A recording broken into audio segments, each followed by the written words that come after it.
everybody. Welcome to Village Square Booksellers. We're pleased to present Sharon Wilsey and her latest book, Horses in Translation. Sharon is a professional horse trainer, rehabilitation specialist, intercollegiate coach, and riding instructor. She develops and trains equine-assisted learning programs at the high school and college levels. She runs Wilsey Way Horsemanship from her base in Westminster. So everyone, please give a warm welcome for Sharon Wilsey. Thank you. Hi, everybody. Thanks for coming. It's great to see some familiar, friendly faces and some faces I've never seen before. So I first came out with Horse Speak in 2016, and Horses in Translation is the follow-up to that. So this original book is the how to communicate with horses in their language instead of expecting them to speak in ours. And the follow-up book is just a continuation of my passion for helping people understand this species a little bit differently than we have, as I was just talking to Marilyn for a moment before you might have heard.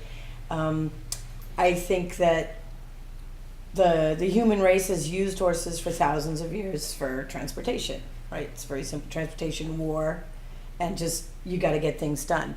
So the ideas around working with horses come from thousands of years of needing them to work for us. And so you don't care what they feel because they need to pull the wagon, period, the end, right?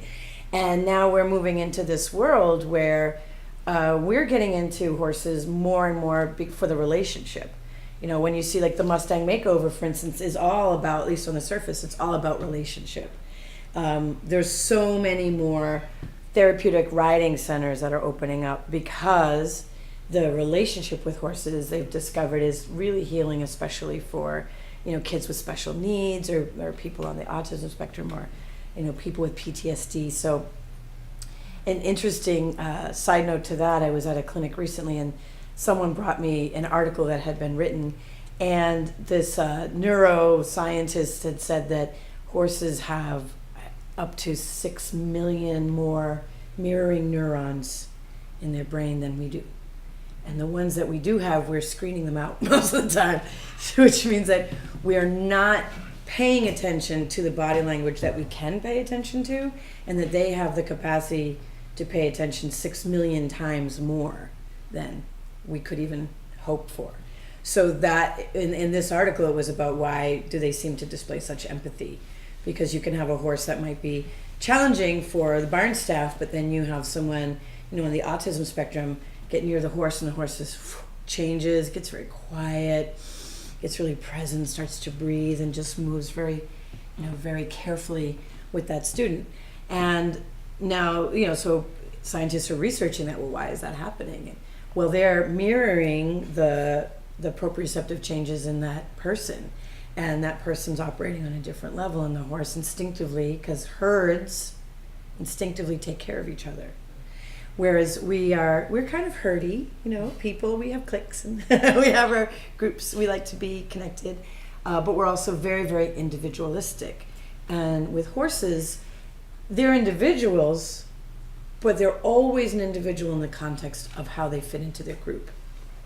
So they can't just be an individual, they're an individual in a group mind.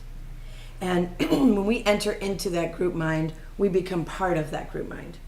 So if we don't know how to fit ourselves into their understanding of herd dynamics, then the relationship can suffer.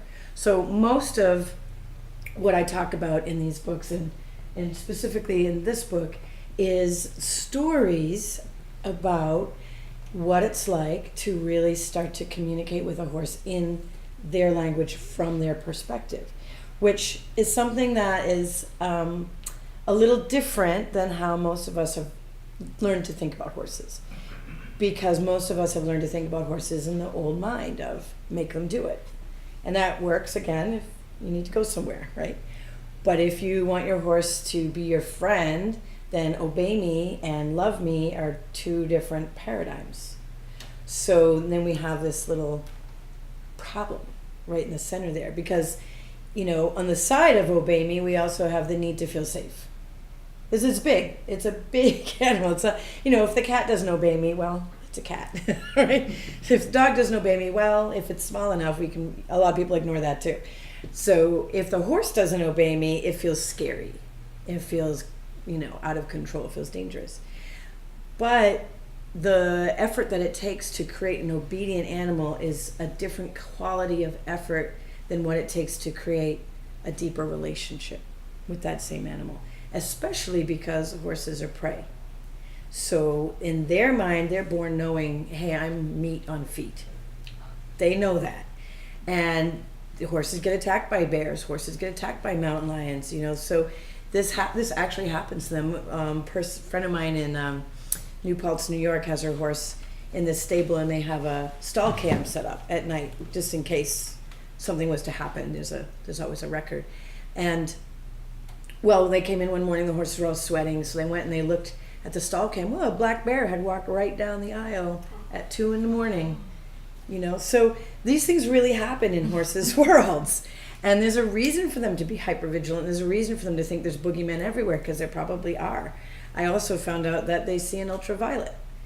And so ultraviolet, they now know, is one of the primary ways that birds know where they're going, because it senses electromagnetic changes and ley lines and all kinds of crazy stuff. So we have no idea what horses can actually see. It's possible they can actually see things we can't see. So maybe there really are boogeymen, just saying. So if you take into account, they're millions of times more perceptive of the micro movements that you're making with your body language. They can see things you can't see. They can smell things you can't smell, and they hear through their feet. They have cupped hooves, so that's a receptor. So when there's a vibration in the ground, they feel it. When horses are running at 40 miles an hour and you got a herd of 20 of them and they all bank right and they don't bump into each other, there's a way that they can perceive the movements of all the other horses by the sound vibration that's coming up through their feet. So they're listening and paying attention to how we walk. So if we're like real quiet walkers, horses will bump into you like, where are you? I don't even know where you are. And I can't see straight down there, so I'm trying not to step on your feet, but I don't know where you are. So there's a lot of little things that add tremendous value to our connection to a horse that we can do, which requires nothing more than a little bit more attention to how we're showing up. And traditionally, when you want to deepen a relationship with a horse, what most trainers move people towards is, well, you're going to lunge it, you're going to free lunge it, you're going to do liberty work, and that's fine for exercise. That doesn't necessarily build relationship, or it only does it in this one place. But what did it take to put your horse on a halter and get it into the pen to do that? And what did it take to lead them back and turn them loose? And did they kick at your head when they were leaving? Or was it a struggle for grass all the way? And then you want to maybe ride it, then get it out of a stall. It doesn't like when you approach its hay. So there's a million other parts of that horse's life that require enrichment for the relationship to actually build with a person. And so every single thing you do from the moment you enter the barn, the horse is watching to see what you've brought that day. And there's a woman in England, and I forget her name at this moment, just went bloop right out of my head. But she did this wonderful research paper on horses watching people's expressions. And it's out there, you can Google it. And what she found was that horses memorize the last expression you had and make the face when you show up. So if you walked away like this, because he pooped in his water bucket, then when you show up, they go, because that's what they're anticipating you brought to the table last time. Now here's an interesting thing. We have movable lips. Dogs and cats don't. I mean, they can do this. Have you seen a dog smile? Yeah. It's very creepy. So they don't have the same kind of expression that we do. Horses have movable lips.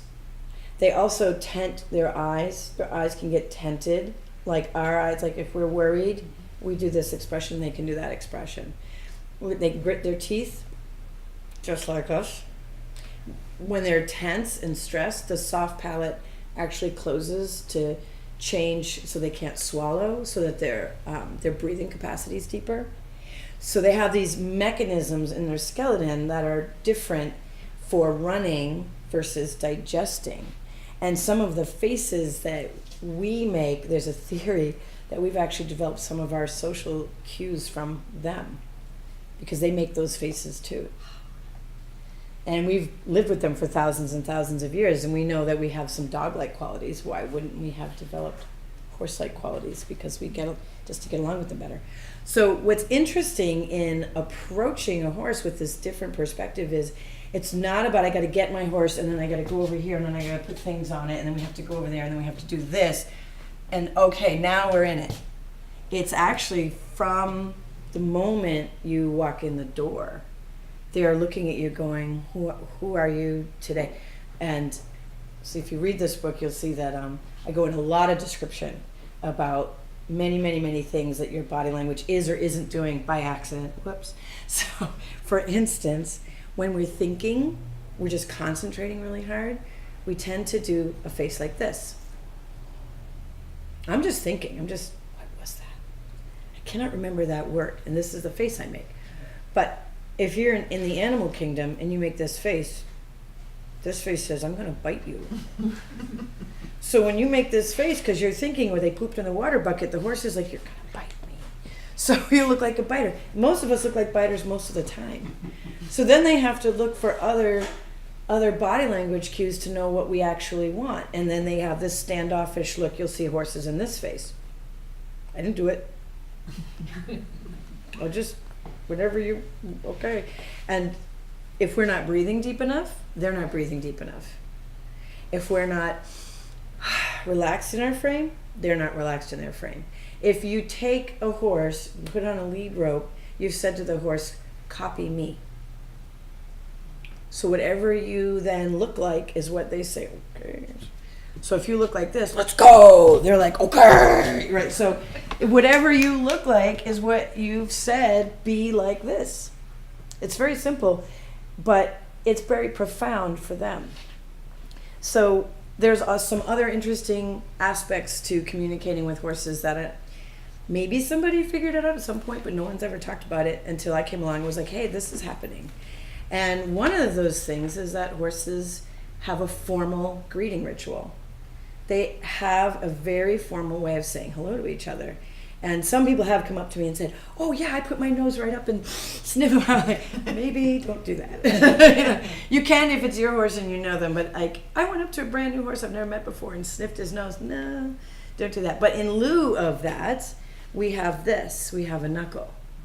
And so if you reach your knuckle in to a horse, a dog, a cat, a wild deer, I've done it towards wild deer, and they go, you're weird. But, okay, but you're weird. And I've been able to get up to about 5 feet to a couple of wild deer just using the same signals. So when you approach a horse and you put your knuckle out, they understand, oh, this is a substitute for this. Because we have these ridiculous little faces and tiny little necks, and it's not very useful as far as animals are concerned. They have these long necks and long faces, big muzzle, and they pick things up with their mouths. Most animals, they don't have these. So they understand that we use these where they use this. So they get it. And I think that's one of the most amazing things to me, is there are so many other signals that I have come to understand horses understand. For instance, they'll put their nose to the ground when they want to lower the intensity. Now they might be lowering it because in response to something that had like, whew, that's over. Or they might be like, you're kind of intense right now. Could you tune it down? Volume is very high. Or they might be approaching you and saying, and notice that your body did a little bit of this and say, oh, I didn't mean to offend you. Let me drop my nose to the ground. It's okay. I'm not trying to run you over. So there could be any number of reasons why they would do that signal. But I don't want to put my nose to the ground all the time. I mean, it's probably good for my back. But I'm not designed to do that. So if I do this with my toe, and I just kind of, it's not raging bull. It's just a little bit of toe, a little bit of looking down, kind of a slouch. Horses I've never met and have not interacted with, and maybe they just got transported and they're actually running around the pen screaming, and I've given a signal breath. Hey, pay attention to me. and done this, they drop their nose to the ground. Mustangs, you know, and this, so how do they know? How is this translatable so instantly? It really kind of blows my mind. So there's something inside of them that understands our close enough equivalence to their own signals, right? And that just blows my mind. I keep hoping that as this information gets out there, other people get excited about it, and you know, other researchers take, because I think it's the tip of the iceberg. There's so much available that we don't even know about.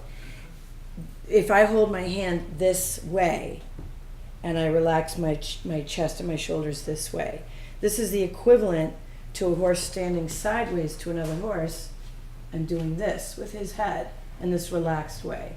When a horse does this with his head and he stands sideways and not eating, he's not doing anything, he's just standing, that the herd can see him, he's saying, I've got it. Chill out. I've got it. I'm watching. I'm not alarmed. I'm just watching. I've got you, I've got me, I've got us. It's good. And that's, you know, old Ned out in the backfield you can put anybody with and he'll calm them down, right? But these are postures that horses make to have that meaning. I can't make that posture quite right, but I can do this, and it means the same thing, and they understand it in about 3 seconds. Okay? So horses who I have worked with at rescues, some of the stories in here are from rescues, some are from my work at Landmark College, some are from other private clients. When I have a horse that I can't approach, they're wounded. Some of the rescue cases will just make you cry your eyes out. You know, there's some really intense cases. So it's reasonable that a horse doesn't want to come to me. They shouldn't trust people anymore, given what just happened to them. So I can walk into a field and turn sideways and do this, and have that horse at least cock a hip and look at me and go, all right, I'm open to what you have to say. And 9 times out of 10, it's only about 10, 15 minutes and they come over. So this is really powerful stuff because it's simple. It's easy. It doesn't require movement. I don't have to move. In fact, one of the most powerful lessons that I've learned is called reverse round pen, right? Don't move. You stay still. I'll go around you, right? Which flies in the face of the horse has to move his feet in order to be respectful of me. I don't know who made that up, but probably someone that used it as a truck. So that would make sense in that situation. But if I'm actually saying to someone, hey, you know, in order to hang out with me and have a meaningful conversation, we have to jog. You know, maybe I wouldn't have too many friends. So if I say to the horse, don't move, let me do the moving, let me get all the way around you, and then come back and then say hi to you, I've proven to that horse, A, I know how to do that without setting off his bells and whistles. B, I'm trustworthy because I don't want anything. And C, I've already demonstrated respect for their bubble of personal space. So guess what they're going to do for me when they do come over?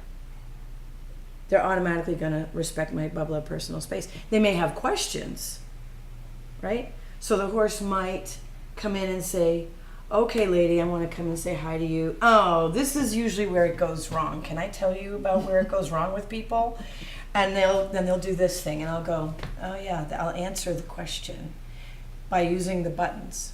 So this is one of the coolest things, I think, is that to just, for simplicity's sake, horses have about 13 buttons that are their primary buttons of communication. There's probably 200, but there's 13 that are their primary buttons of communication, and they're located from the point of the nose, cheek, neck, shoulder, all the way down. It's kind of a line, really, and right out the hip. And what's amazing about that is if you paint the buttons on your horses, this is super fun. Get some non-toxic paint and just put buttons on your horses, and then watch them communicate, and you'll be like, holy crap, they aimed for that button. The eye did, or the nose did, or even the butt aimed at the button on that horse, and that horse's button went that way. And all of a sudden it's like, wow, this is really happening. It's fascinating. So if you know which button you're aiming at and why, because they have different meaning, they have different intention, that horse has to use their body to talk. They can't verbalize, they have to use their body to talk. So each body part has different qualities of conversation, has different topics, has different reasons why a horse would aim at this button versus that button, depending on what they're communicating. And then you have 7 horses in a group, they're all talking. And so that's kind of like, going out to lunch and everybody's talking at the table at the same time, but they do it. So when you start to answer their questions, you can get in and say, oh, well, that's a face button because that means this. And that's easy. And the horse goes, yeah, oh. And then they just realign themselves and get into balance. Because if they're standing out of balance, they're out of balance. If they stop and they go, that's how they feel. What they do with their body is what they feel and what they think. Whereas we can usually keep all that stuff inside, thank God, right? We're thinking our own thoughts, but we can just sit there and blah, blah, blah, blah, inside our own heads. Horses can't. If they're thinking it, they do it. Because they think and they feel and express. So if you're looking at how am I going to communicate with my horse, one of the paradigm shifts that I like to change for people that come to clinics is to say, think of everything they do as a question. Instead of, I'm going to boss you around and get it. We have this sort of adversarial history. Well, they're just bossy on their side. I just have to dominate. They have to have more respect for me. Why? But I'm pretty sure the fact that they don't kill us on a daily basis is a good sign of respect.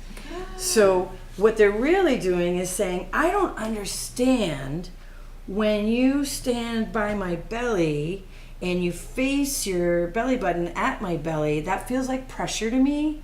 And I feel like you're telling me to go, but you're making me stay, and I don't really get it.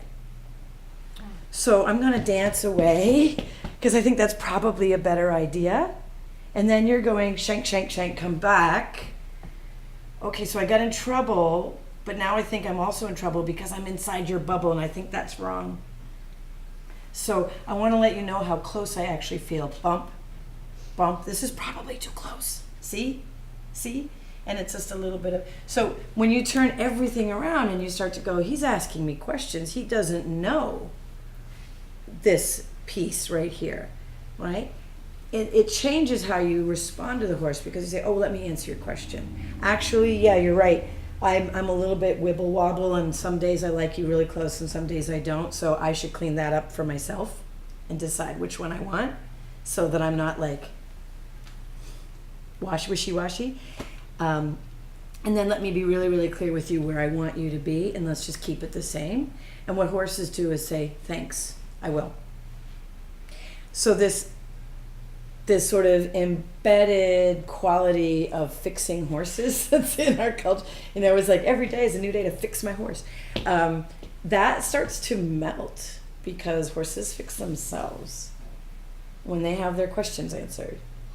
They just say, well, I know what the rules are. One of the things that's the most important for this species are the rules. They love the rules. And if you've got one of those super high play drive geldings, it's like, they're like, really, the rules?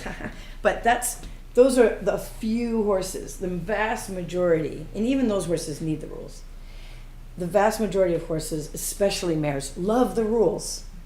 In fact, mares are so good at the rules that they're mad a lot because they're like, you're not following them. So when I have an angry, bitter mare with me, I'm like, oh, you like the rules. We're going to do rules. And she perks right up. Oh, yes!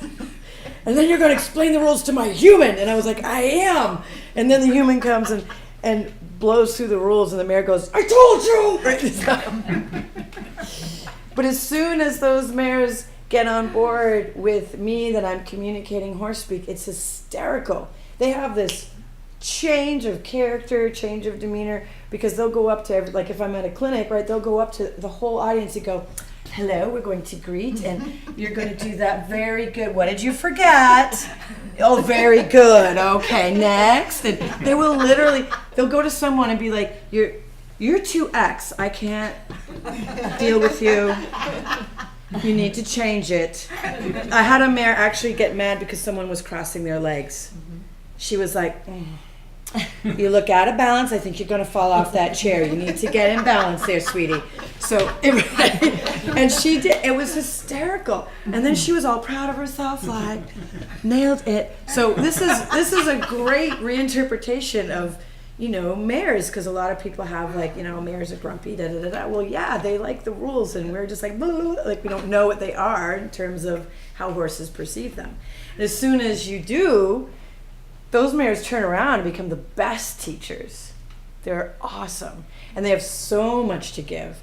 And then they really, like, they're adorable because they get so, like, pat you on the head, like, good human, It's great. And those, those boy geldings that can be really, really fun. And, he's just so much fun, he just only knocks me over once in a while, We only buck once in a while, but he's just so exuberant, right, those guys? So those guys need the rules, but they don't need the rules against them, right?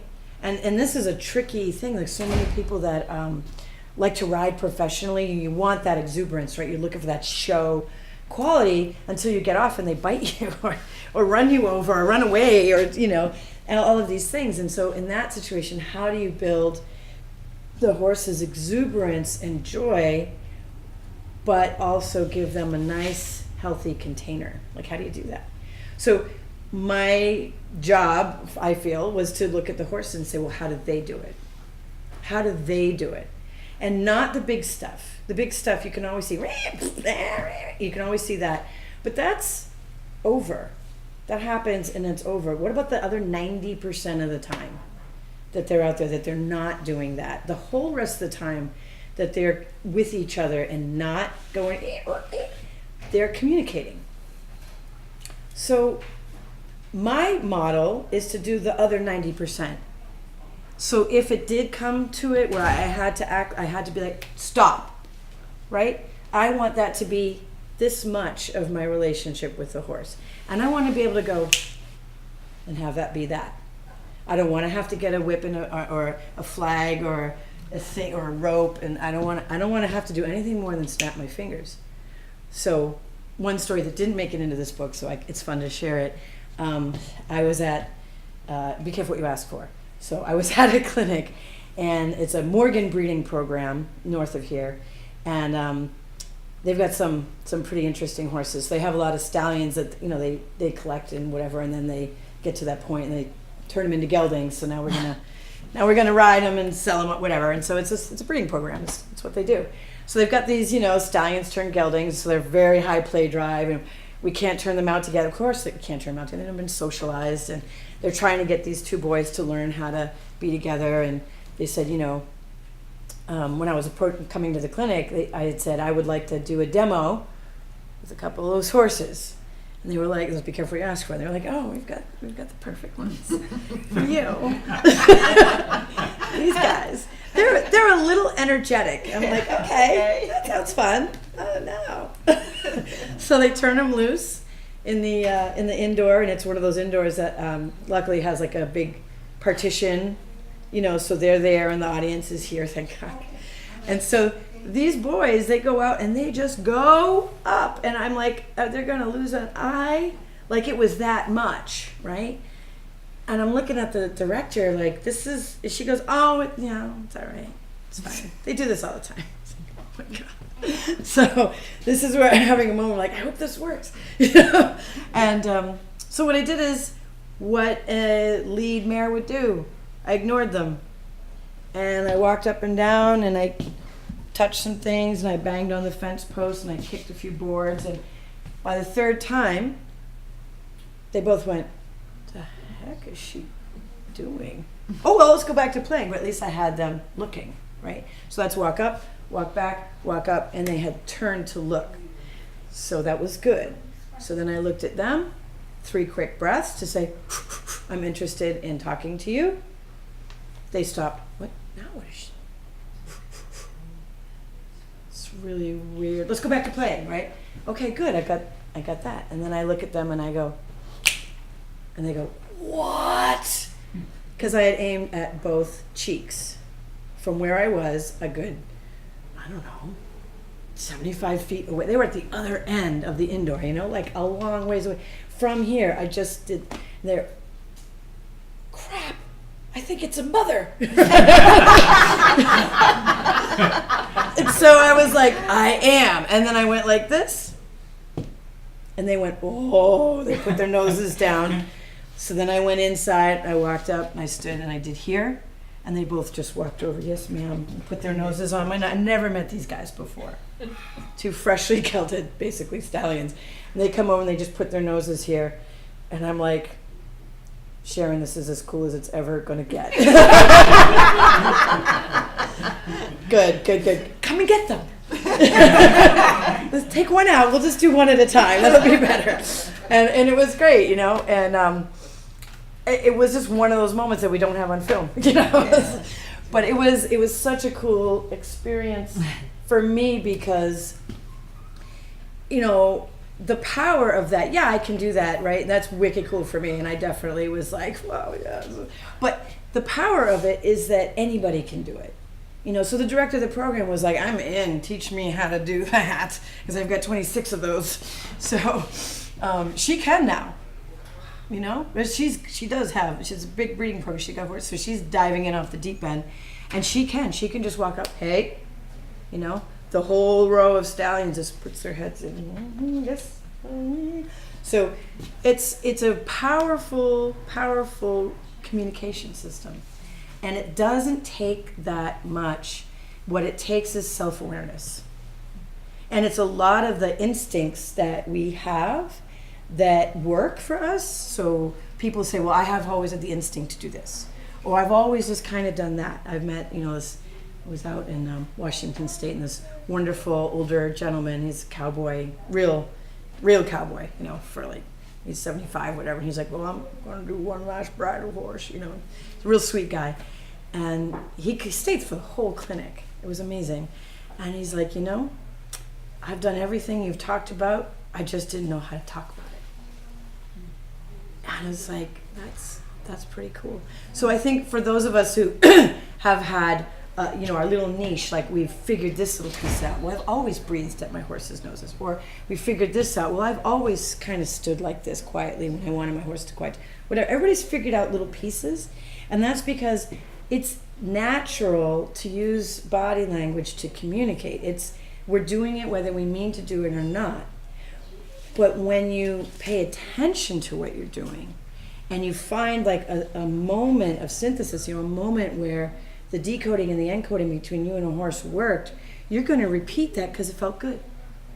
So the opportunity that I'm trying to present is repeat more of it more often if you know more of what you're doing.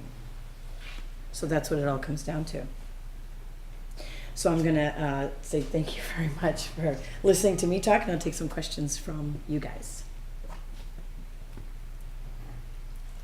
Yes? Well, I Liberty, I was telling you, I have several horses, and I Liberty exercise them. Mm-hmm. I can't ride them. And we're in an area where I don't need to use a crop. Sometimes I'll bring a big stick. It's not a big, long dressage type of thing with me. And they go, ooh, you know, and they go, oh, it's crop day, you know, and really, it makes a big difference. Mm-hmm. And they walk, trot, and canter and stop on command. They reverse, they do rollbacks, and they're really good. And then they start to get tired, and they say, I want to rest now. So one will rest, and I'll work with one fewer. And that one will just hang out Mm-hmm. and do nothing, just stand there, kind of Mhm. watch, and then go off by itself. So that works for a while. And then when the session is done, I ask them to come in, and we all end. So it's, you know, it's very nice. It's a very warm thing to do. Well, you're doing the whole herd at the same time. I'm doing the whole herd at the same time. That makes a difference. But when I turn around and say, okay, we're done, come on in, you know, and they'll come in, I'll turn my back or whatever, and they'll walk in. One will not. She's the last mare in the group, and she always hangs back. And I'll give them a little treat, a little hay stretcher pellet or some puny thing. And they're just perfectly happy with that, and off they go, and she just stands there. Now, is that because she's just the last horse in the group and she will never... Yeah, that's her personality. That's just what she wants That's her. to do. And she's also drawing your attention to something. She's saying, I want your attention on just me and in this other private way. I don't want to do that whole group thing. So they don't all want to go, you know, even if I send them, because they go, oh, maybe there'll be a second treat. And I can never, and I just want to give her something and have her feel relaxed and comfortable. So if you're moving them off so that you can go to her, Yeah. then it's the cheek button. Cheek and then maybe mid-neck, depending on the horse's personality. But that's a polite way to say, move out of my space. Okay. But I don't want to disconnect from you. So I don't want to shut down the relationship right now. I just want you to move over. Okay. And if you move them over and as you're walking by, the last little trick is to swish your tail. Oh, okay. It says, I'm done. I'm done with this. Now, most horses will go, I'm going to swish tail over you too. Fine. Some will go, but I'm not done. Yeah. But they'll linger. They'll kind of wait and be like, Yeah. do I have to be done? Right. But it's very, very clear. And if you had like a little lead rope or something and you swished with that, but you don't want to go like swish, swish, swish, swish, swish, swish. It's not like Right. I'm angry, I'm aggressive. It's just one, like that. And it's great. It's so powerful. Like, horses that want to follow you to the gate, you're like swish, swish. And they're like, oh, we're done. So even horses that kind of bowl people over, I've had really good success. Just in that case, you might have a rope, right, to be a little more expressive, but just swish, swish. And it's not swish at you, and it's not backing up. It's literally swish, swish. Yeah. And then they'll step away and they'll go swish, swish. Oh, yeah. So tails are very, very expressive. This particular swish, swish, it's one and done tail swish. That means I'm done. Think of a horse's tail as everything that comes at the end of a sentence, a question mark, a period, exclamation point. So it expresses the emotion that they're processing. So if that tail is clamped, locked, not moving, they're not expressing emotion. That means they're locked down somewhere. A lot of the abused horses have this very dull hip or very defensive hips. It's hard to get in there. They want to kick a lot. Or Mustangs can have very defensive hips and not actually express what they're feeling through the tail. All the tail communications are no. There's a lot of no tail communications. Just no, I hate everything. I don't want any of this. So learning to see when the tail is lifted and relaxed in sort of a happy place. Mm-hmm. And then look at your mare that's hanging back and what's her tail doing. Just pay attention each time. And if you see that tail, when you're approaching, you see the tail like kind of come up. Ooh, she's like feeling good. Tail came up. So there's a lot of interesting expression there if we start to pay attention to that. And it's good expression that we can do. Someone was like, oh, Sharon, you could sell like little tails that people. I don't think that's going to take off. Well, it's certainly speaking fun. of the tails, though, that bossy mare that I have, she swats me with her tail. Yeah. So that's I don't like it. No, I feel pushed. I just fed her hay, and I walk by, and I'm leaving, and she'll go swish. Oh, so she's done. That's a done tail. You may leave. My hay. So in that case, so here's an interesting thing. She's got this. We talked a little bit about this bossy mare syndrome. So in a case like that, I will start to seek qualities of enrichment for that horse. So what's enriching for that horse? We know touch is not enriching for her. So maybe fluffing the hay pile and looking through it for, what do you like? Do you like little bits of dried clover? Do you like little seed heads? Do you like to... I had one mare at a therapeutic riding center who was in her stall eating her hay bag. And I'm like, well, I'm going to go in the stall and do some demo about working around in a stall with a horse. And they're like, she can be a little grumpy, which translated to she bites everybody who goes in her stall, especially if you touch her hay. So, okay. So you always be careful. So I did a lot of enrichment with her about coming into the stall. So I came into the stall and ignored her and then left. And then came in and did that 3 times and then looked at other things in the stall. And then when I looked at her hay, I call it an O posture. So I made a softening of my body posture and I looked at the hay and I went, looks like good hay. And she crankied at me for a second and then gave me an ear and then looked at her hay and she went, it is good hay. And I was like, nice. There's some hay on the floor right here. Oh, look, I found a seed. That's all it took. She goes, you found a seed? And then, oh, num, num, num. Now we're sharing hay. That's enriching. When horses are socialized well and they're healthy and happy, they'll eat hay right out of each other's mouths. You know, they'll feed hay to each other. The lead horses will roll some hay towards the others, so to make sure everyone's got enough. So I was doing this with her, and I was saying, let me share resources with you. Let me be interested in what you're interested in. And then as a little bit of a joke, I was talking to the audience about, you know, it's like when chickens are doing their thing, they bark, bark, bark, bark, bark. I made that noise, and she goes, oh, floppy, floppy, floppy?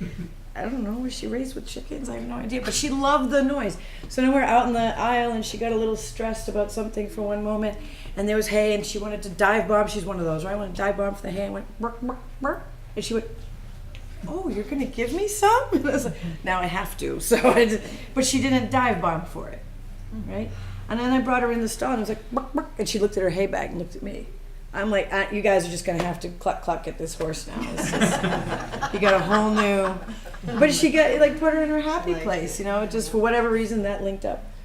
So I would look for what is enriching for that horse, and it might be her hay. And if you have a horse who's really aggressive with hay, then you have to be smart about this, and you have to maybe have the hay really close to a fence line. Yep. So you have a fence between you and the horse, and you start it that way, and don't feed them directly out of your hand, maybe just toss it in their direction. But very quickly, when you start to share hay or little pieces of grass with a horse who's typically kind of grumpy, it's a switch, because only the leaders do that. You know, mom at one point would have given hay or grass right to the baby. From here, this is the best one, because babies don't know what to eat.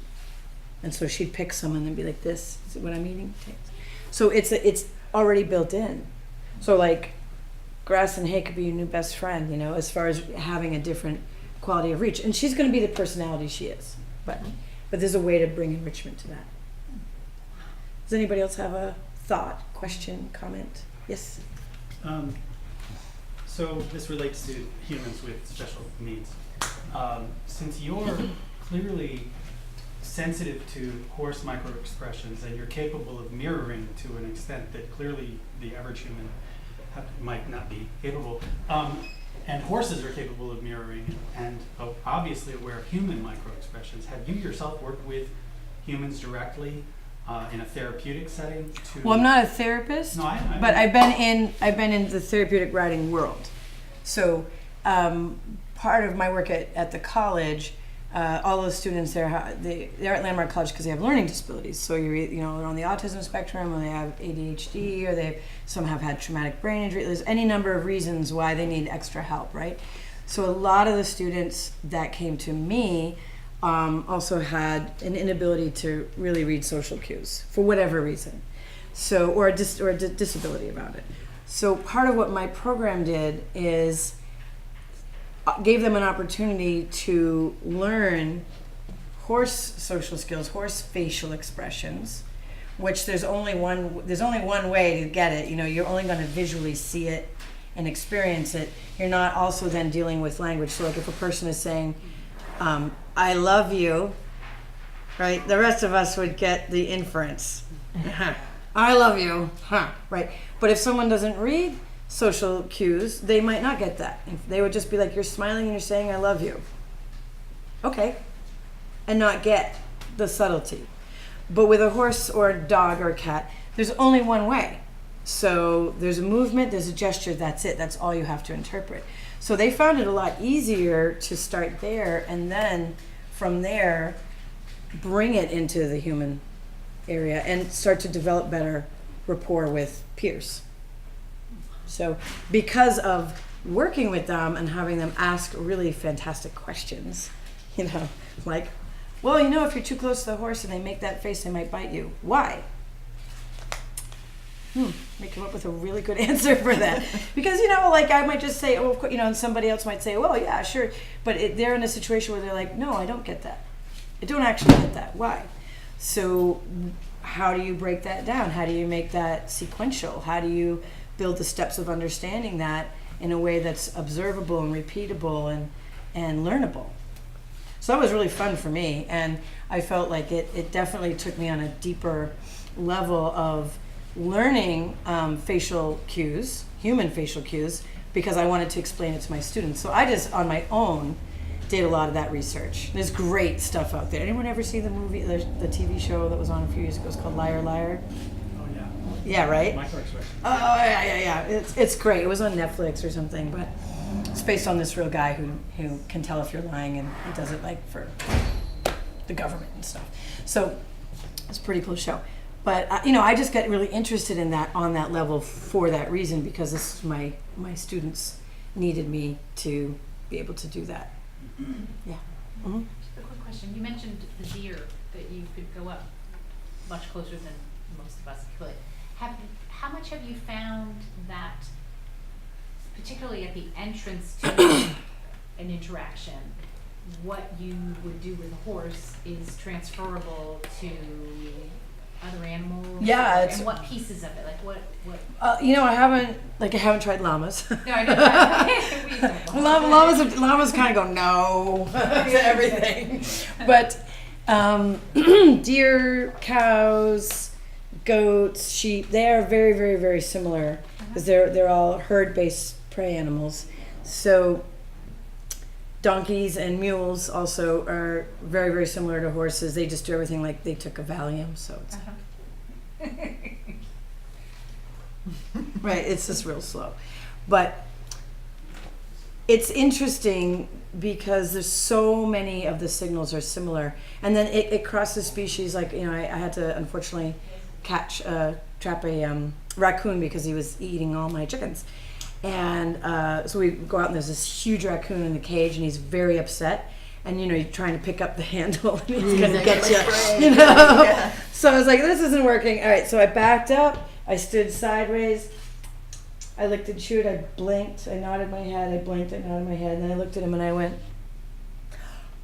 and so then he went, no. He sat down in the cage, and he looked aside, and he looked at me and he went, which meant I won't bite you either. And then I could pick up and brought him to another happy place. Across the river. Across the river. So it was like, wow, that really just happened, and this is an animal that's trapped. So right. All he was saying is, you're going to get me, and I said, I'm not going to get you, and he said, all right, well, I won't get you either. I mean, he's super intelligent, right? So why not? Why not? I think that there's a lot of ability in the animal world to perceive each other. So you have a dog and a cat and a horse and a chicken and whatever, and they all manage each other's space, and they seem to communicate with each other. And we're the ones left out of the party. So I think it's fascinating to start to be curious about it and open and just try some things, including like a dog you've never met. If you stand a little bit sideways as they approach and put your knuckle down, that's all they're looking for, is a place to land. And when the knuckle simulates your jaw, and a dog being polite wants to lick your jaw to say, I'm under you, but they can't reach it, so then they're bouncing. So if you stand sideways, which means I don't want any conflict, and you put out your knuckle and take a breath, they go, oh, I don't want any conflict, I'll lick this instead, and then they'll put generally their nose or their forehead under it. I'm submissive, okay, great. And if they're not that submissive and they're a little standoffish, still, okay, but I don't want any conflict with you. And then they're like, all right, I don't want any conflict with you. And it gives you that pause. So there's some really neat crossover stuff. Anybody else have a thought or question? Thank you. Yeah, all right. Okay, thank you. I'm up here if you want to get a book, if you want to sign a book. And thank you very much.